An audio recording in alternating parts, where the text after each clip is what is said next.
नमस्कार, मैं एचआर गौतम स्वागत करता हूं आप सभी का आपके अपने यूट्यूब चैनल गौतम स्टडी में। मित्रों, प्राचीन भारतीय इतिहास के प्रश्नों की जो सीरीज प्रारंभ की थी, उन्हीं के कुछ और प्रश्नों के साथ मैं पुनः आप लोगों के सामने उपस्थित हुआ हूं। और आइए प्रारंभ करते हैं बिना किसी विलंब के। कुछ और प्रश्नों को देखते हैं। आज का पहला प्रश्न,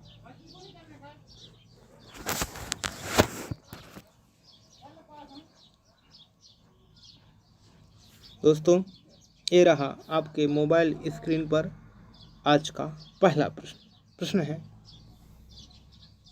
धौलावीरा का सर्वप्रथम उत्खनन किसके नेतृत्व में हुआ था?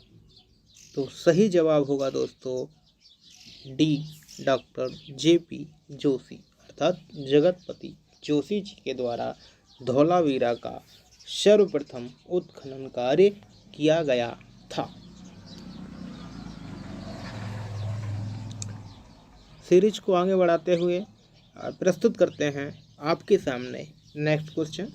और क्वेश्चन है, सिंधु सभ्यता के किस स्थान से पैमाना प्राप्त हुआ है? जी हाँ मित्रों, सिंधु सभ्यता के किस स्थान से पैमाना प्राप्त हुआ है? जी हाँ मित्रों, पैमाना सिंधु सभ्यता के किस स्थान से प्राप्त हुआ है, इसका जवाब हमें देना है।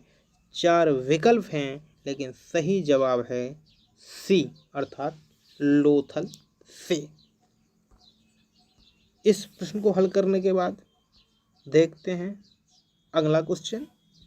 क्वेश्चन है, वह कौन सा नगर था जिसके भवन मुख्य सड़कों की ओर खुलते थे? जी हाँ मित्रों, वह कौन सा नगर था जिसके भवन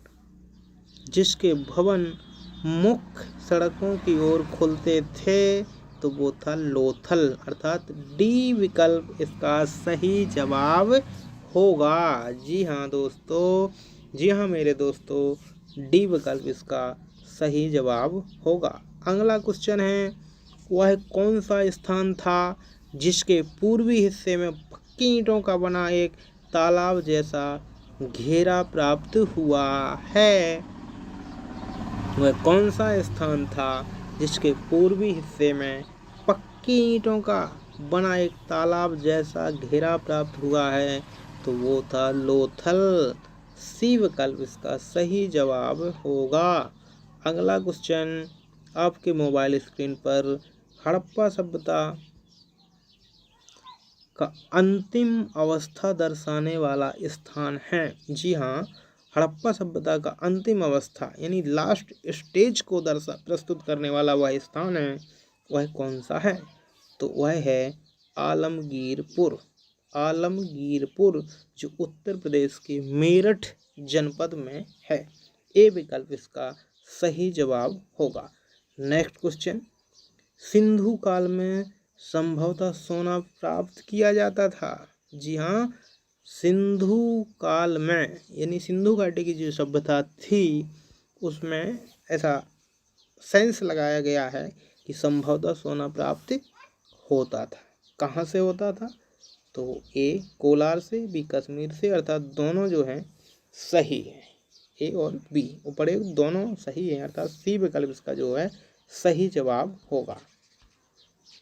अगला क्वेश्चन है जो बहुत ही महत्वपूर्ण है और प्रश्न में पूछा है, सिंधुवासी फिरोजा का प्राप्त करते थे। सिंधु के निवासी थे, जो हड़प्पा सभ्यता के निवासी थे, वो फिरोजा का आयात कहाँ से करते थे? वो फिरोजा को कहाँ से आयातित करते थे? तो उसका सही जवाब है मध्य एशिया से। जी हाँ दोस्तों, मध्य एशिया से वो फिरोजा को प्राप्त करते थे। सी विकल्प इसका सही जवाब होगा। नेक्स्ट क्वेश्चन की ओर देख लेते हैं। लाजवर्द मणि एक विशिष्ट प्रकार का कीमती पत्थर होता है। लाजवर्द मणि जो है एक बहुत ही महत्वपूर्ण कीमती पत्थर होता है। ये कहाँ पाया जाता था? तो इसका सही जवाब है डी, वदकसा में पाया जाता था। डी इसका जो विकल्प है वो सही जवाब होगा। नेक्स्ट क्वेश्चन को देखते हैं। प्रश्न है, सुरक्षा के प्रमुख हथियार ढाल एवं कवच होने का साक्ष्य प्राप्त हुआ है। जी हाँ मित्रों, कहाँ से हुआ है? हड़प्पा से, मोहनजोदड़ो से, कालीबंगा से, उपर्युक्त में से कहीं से नहीं। तो इसका सही जवाब होगा डी, कहीं से भी नहीं प्राप्त हुआ है, क्योंकि ढाल और कवच उस समय यूज में कम मतलब ना के बराबर यूजलेस थे, सीधा ये मान के चलिए, अर्थात डी विकल्प इसका सही जवाब होगा। नेक्स्ट क्वेश्चन, सीपी शिल्प। जी हाँ मित्रों, सीपी शिल्प जो है, सीपी शिल्प और चूड़ियों के लिए सर्वाधिक प्रसिद्ध था। सीपी शिल्प और चूड़ियों के लिए सर्वाधिक प्रसिद्ध है तो चनहूत, बी विकल्प इसका सही जवाब है।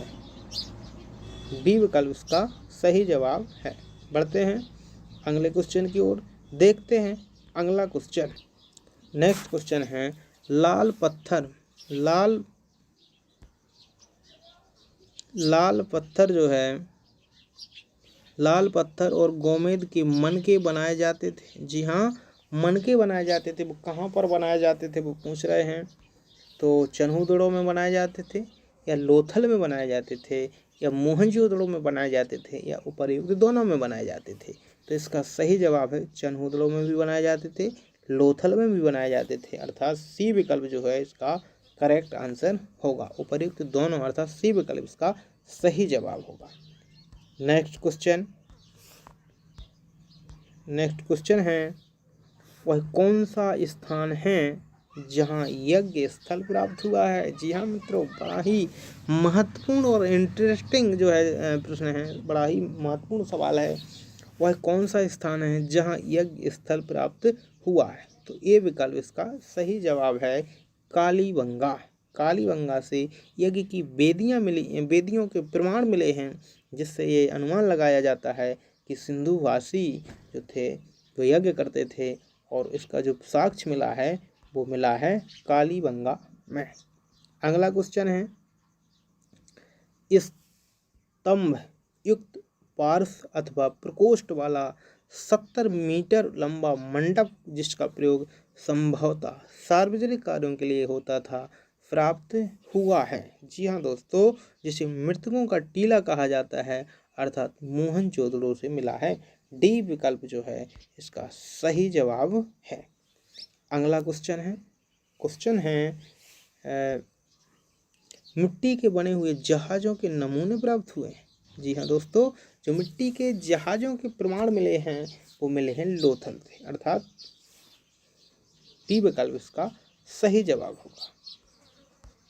नेक्स्ट क्वेश्चन की ओर मूव करते हैं और देखते हैं, सिंधु वासियों में एक कब्र में एक ही व्यक्ति को दफनाने की प्रथा प्रचलित थी। कौन सा स्थान था जहाँ से ऐसे प्रमाण प्राप्त हुए हैं कि एक ही कब्र में एक से अधिक व्यक्तियों को दफनाया जाता था?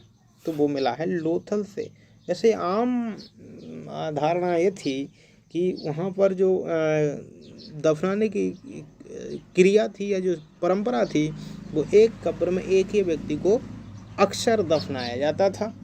बट एक स्थान है लोथल जहाँ से एक ही कब्र में एक से अधिक व्यक्तियों को दफनाए जाने की प्रमाण मिले हैं। तो इसका जो सही जवाब है वो है विकल्प डी, अर्थात लोथल।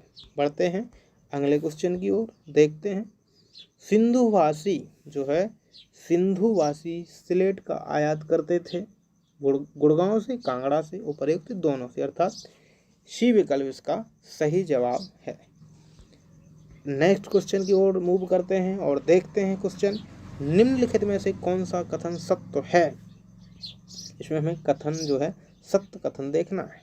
तो कथन है, सिंधुवासियों को दशमलव प्रणाली का ज्ञान था। सिंधुवासी सामुद्रिक व्यापार में भी संलग्न थे। सिंधुवासी विविध बांटों के मापों का प्रयोग करते थे,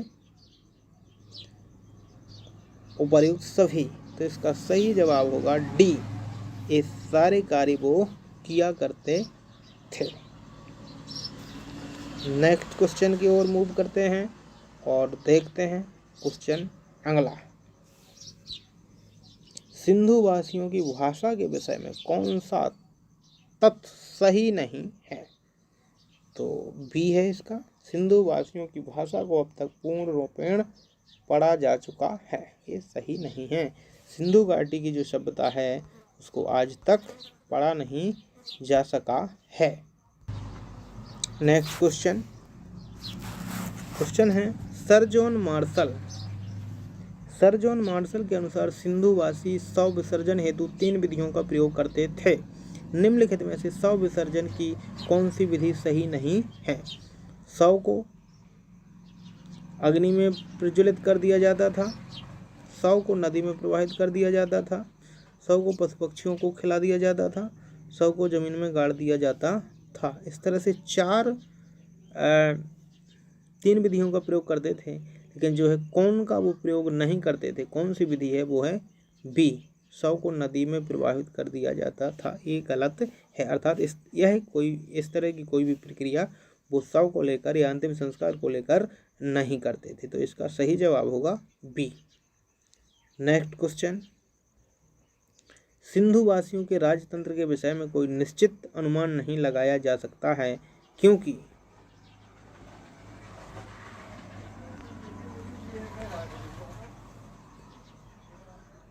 सिंधु वासियों के राजतंत्र के विषय में कोई निश्चित अनुमान नहीं लगाया जा सकता है, क्योंकि कोई ऐसा भवन प्राप्त नहीं हुआ है जिसे राजमहल कहा जा सके।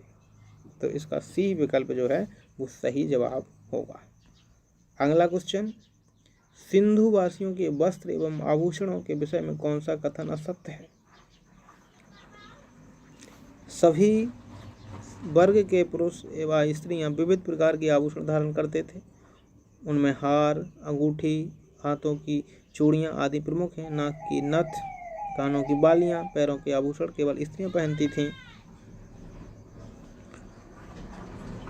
वस्त्र पर कढ़ाई, छपाई तथा रंगाई भी होती थी। सामान्य रूप से पुरुष प्रायः 2 वस्त्र तथा स्त्रियां 1 वस्त्र धारण करती थीं। डी, आभूषण सोने चांदी, हड्डियों व अन्य बहुमूल्य धातुओं के होते थे। तो इसका जो सही जवाब होगा वो होगा सी, अर्थात सामान्य रूप से पुरुष प्रायः 2 वस्त्र तथा स्त्रियां 1 वस्त्र धारण करती थीं। तो सी इसका जो है सही आंसर होगा। नेक्स्ट क्वेश्चन, सिंधु घाटी के लोग धर्म को मानते थे, इसका अनुमान निम्नलिखित में से किसके द्वारा नहीं लगता? धार्मिक स्थल प्राप्त हुए हैं, मूर्ति पत्थर की मूर्तियां प्राप्त हुई हैं, मोहरों पर देवताओं की मूर्तियां अंकित हैं, चित्र भी उनकी धार्मिक प्रवृत्ति का द्योतक हैं। तो जो इसका सही जवाब होगा वो होगा ए, धार्मिक स्थल प्राप्त हुए हैं। क्वेश्चन है, सिंधु घाटी की सभ्यता के काल में नगर निर्माण योजना की कौन सी विशेषता नहीं थी? ए, सड़कें सीधी तथा एक दूसरे को समकोण पर काटनी थी, इससे समस्त नगर आयतों में विभक्त हो जाता था। बी, कुछ मकान अच्छी एवं पक्की ईंटों के बने थे तथा कुछ चूने तथा कच्ची ईंटों के बने थे। सी, निवास के लिए कुछ भवन अति विशाल 2 मंजिले थे तो कुछ अत्यधिक छोटे अथवा झोपड़ियों के प्रकार के थे। डी, निवास के लिए बने घरों में कुएं, स्नानगृह तथा कूड़ा डालने के स्थान बने थे। तो इसका जो सही जवाब होने वाला है, जी हाँ मित्रों, इसका जो सही जवाब होगा वो होगा बी, कुछ मकान अच्छी एवं पक्की ईंटों के बने थे तथा कुछ चूने तथा कच्ची ईंटों के बने थे। तो बी विकल्प इसका सही जवाब होगा। नेक्स्ट क्वेश्चन और अंतिम क्वेश्चन है इस सीरीज का, निम्नलिखित में से कौन सा सिंधु घाटी सभ्यता में नहीं मिला है? निवास हेतु भवन, बड़े भवन, सार्वजनिक स्नानागार और मंदिर। तो जी हाँ दोस्तों, मंदिर जो है सिंधु घाटी की सभ्यता में कहीं पर भी नहीं मिला है, अर्थात मंदिर के कहीं पर भी साक्ष्य नहीं मिले हैं। तो जो है मंदिर जो है सिंधु घाटी की सभ्यता में कहीं पर भी नहीं मिले हैं। तो जो है इसका सही जवाब है मंदिर, अर्थात डी विकल्प इसका सही जवाब होगा। तो मित्रों, इस तरह से हमने सिंधु घाटी सभ्यता या हड़प्पा सभ्यता के 100 क्वेश्चन जो बहुत ही महत्वपूर्ण हैं करा दिए हैं। और इस तरह से हमारी ये श्रृंखला लगातार जारी है। लगभग 2000 प्रश्न हमें हल कराने हैं। ये प्रश्न जो है बहुत ही लाभप्रद हैं। यूजीसी नेट की परीक्षा आने वाली है, जीआईसी यूपी में जो वैकेंसी निकली है उसके लिए, और जूनियर में जो वैकेंसी आई हैं उसमें जो मित्र सामाजिक अध्ययन का पेपर देने वाले हैं या उसकी तैयारी कर रहे हैं, उनके लिए बहुत ही महत्वपूर्ण प्रश्न है। इसीलिए उम्मीद हम आपसे करते हैं कि आप लोग अधिक से अधिक इन प्रश्नों को देखेंगे और लाभान्वित होंगे। उम्मीद करते हैं कि आप लोग ज़रूर हमारी इच्छाओं पर, हमारी उम्मीदों पर खरे उतरेंगे। इसी उम्मीद के साथ मिलते हैं अगले वीडियो में। तब तक के लिए आप सभी का बहुत बहुत आभार। नमस्कार।